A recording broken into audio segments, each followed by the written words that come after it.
This is a win-win, but it speaks volumes that over 2 decades ago, this San Diego corporation that was already big time came to Northeast Mississippi. They looked around, they looked at the work ethic we have here, and they liked what they saw. And like I say, I love a groundbreaking. I mean, a company's going to take a chance with you. But the fact that we've had 14 expansions is just amazing. That means that the work product, the sophisticated, state-of-the-art, really the most complicated defense items that could ever be manufactured on the face of the earth are being done right here. And over again, this company believes in us. And you said $250 million investment.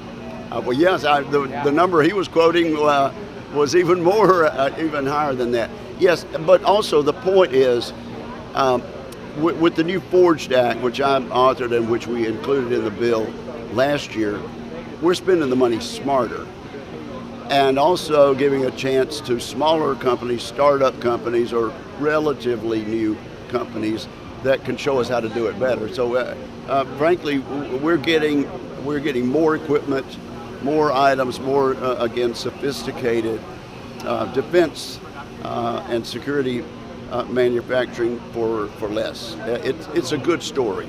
You've been a big proponent of getting the Navy to have X number of ships.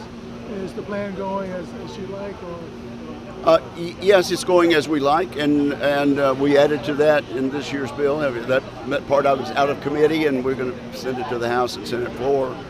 But we feel good about that. Yes, our Navy is not where it should be, and I authored what we call the Ships Act some 10 or more years ago when I was chairman of the Sea Power Subcommittee, and we really need 355 ships, and we have fewer than 300.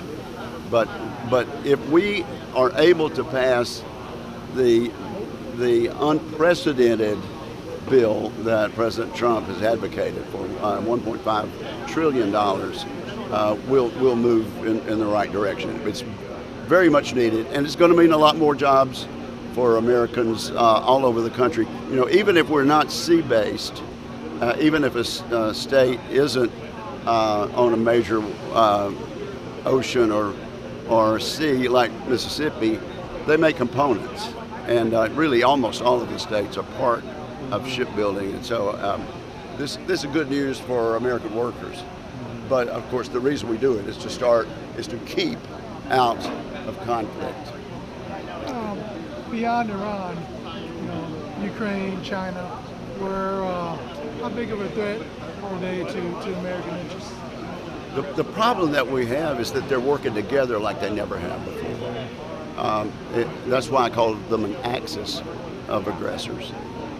In the past, there was a little friction between communist China and Russia, things like that.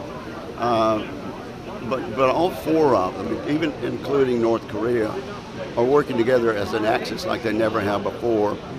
And that's why I've been saying we face the most serious national defense climate since really the beginning of World War II. Just speaking about Iran, it was mentioned today. What are your thoughts? This is, President Trump says we're close to a deal, but really we're dealing also with people you can't really trust. So it's a tough situation. Well, that's my feeling, and the Islamist, murderous leadership of Iran has been lying to us for 7 decades. And also, they sponsor the terrorism that makes that entire region unstable. Hezbollah up in Lebanon, the Hamas, which reigned that horrible war of terror beginning on October 7 a couple of years ago, and then the Houthis, they would not exist. Those 3 terrorist groups would not exist if it weren't for the support they get from Iran. So they are the one destabilizing force in that area of the country. And frankly, our Arab neighbors, the neighbors of Israel and the Arab countries want those terrorist groups out of there. They want to live in the second quarter of the 21st century in peace, like those of us in the West do. And I don't think we'll have that if folks like the Ayatollah and his successors continue to run that area. And I think they've shown now over a 2-month time they don't intend to tell the truth. They don't intend to make a promise that means anything, and they don't intend to keep their promises. We've certainly made it tough for them, though. They don't have any radar now. We just have my, yeah. What are your thoughts? My recommendation is finish the job.